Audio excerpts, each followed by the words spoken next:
Number 10. Seahorse. Unlike land horses, seahorses have a really convoluted way of giving birth. The male seahorse not only provides the sperm, but also carries the fetuses throughout the pregnancy and gives birth. If your significant other isn't willing to do all that, does he even love you? Ladies, the mating ritual begins with a dance and culminates in the female depositing eggs into the male's pouch to be fertilized. The female, on the other hand, does not return the eggs and goes on with her life while the male's belly begins to swell as the babies grow inside his pouch. When it's time to give birth, the male experiences contractions similar to those experienced by humans. The male can give birth to up to 2,000 seahorses at once, then instantly prepares to carry another batch of eggs from the females. They aren't the best parents, though, because the babies are left to fend for themselves once they are released. Number 9. Yellowhead jawfish.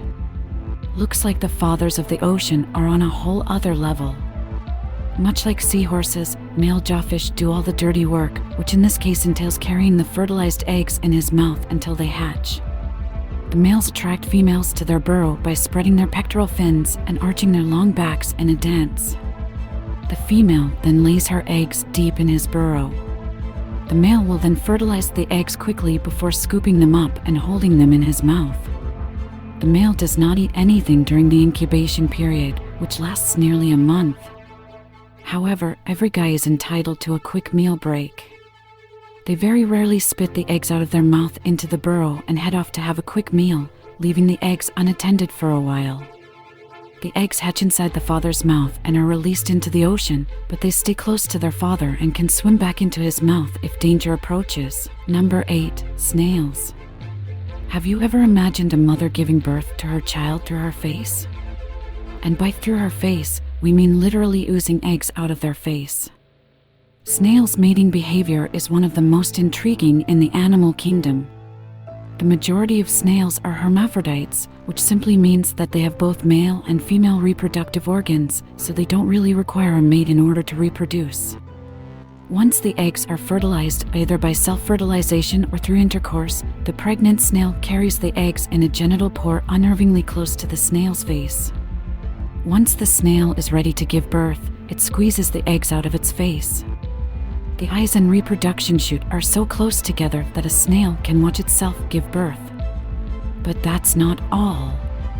These slimy little critters can squeeze out around 500 eggs in a single go. These frisky critters will reproduce every 2 to 3 months, and considering that they lay 500 eggs or more in a single batch, it's surprising that they haven't taken over the world yet. Number 7. Tarantula hawk wasps. The tarantula wasp's method of giving birth is as extreme as it gets. These wasps paralyze a tarantula and lay their eggs. The larger the spider, the better incubator it becomes. When they're ready to lay an egg, they'll hunt down a large spider, sting and paralyze it, and then lay a single egg on the spider's body. The wasp then drags the spider back to its burrow and buries it alive.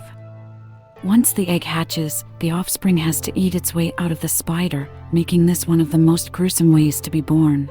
Number 6. Elephants. Making something as big as a baby elephant takes a lot of time and patience. Elephants have the longest gestation period out of any mammal in the world. It takes roughly 21 months for an elephant fetus to grow. An African elephant is born weighing in at around a staggering 200 pounds, and even for a fully grown elephant, that is a lot to handle. Mother elephants have to go through a lot of pain to deliver their giant babies. During labor, an amniotic sac can be pushed out, which means it looks like a giant balloon is coming out of the elephants. Once the calf is delivered, the mother blows the sac off of the newborn. Number 5. Porcupines.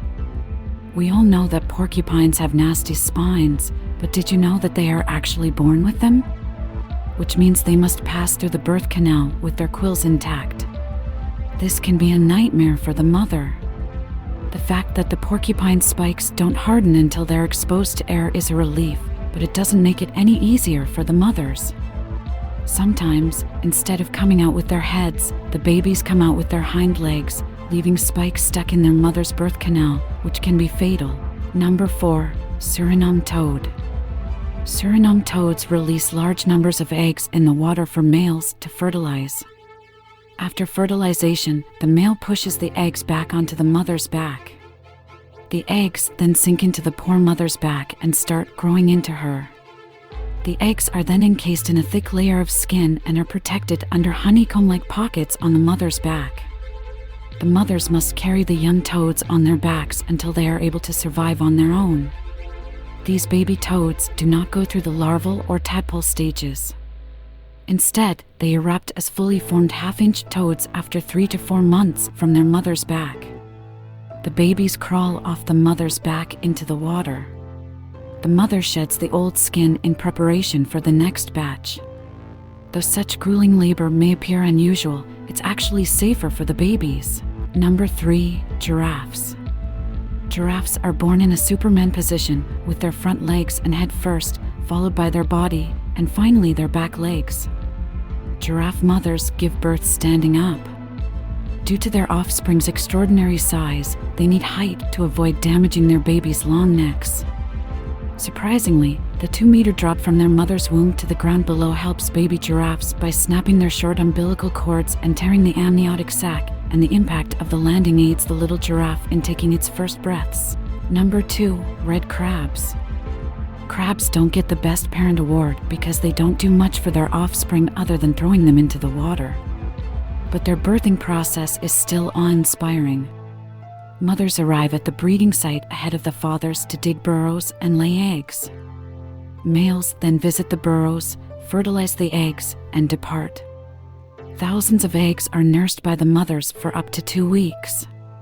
Because crabs believe in the power of numbers, a single mother's pouch can lay up to 100,000 eggs, which she releases into the water when the tide is high on a moonlit night. The mothers release their eggs into the water in what is known as the crab moon dance. In what appears to be dance movements, the mothers shake to release the eggs. They must be careful not to be swept away by the waves while releasing the eggs, while also ensuring that the eggs land in the water. They then abandon the eggs, leaving their offspring to fend for themselves once they've hatched. Number 1. Octopuses. Octopuses give birth in one of the most dramatic ways. For them, reproducing is also a death sentence. Octopuses are semmelporous, meaning they only reproduce once in their lifetime.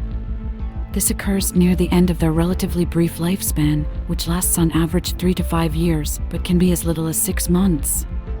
The female octopus stops eating once she has settled down to care for her eggs. The mother dies after spending all of her energy ensuring that her babies are well cared for until they hatch. All males have to do is deposit their sperm into the female's mantle, either by completely detaching their extra arm into the female or by only depositing the sperm packets. The female may eat the male after mating in some cases, and if she does not, the male will die a few months later. Before she dies, the female stores the sperm until she is ready to lay eggs and then watches over them until they hatch. Both parents die in both cases. Thanks for watching.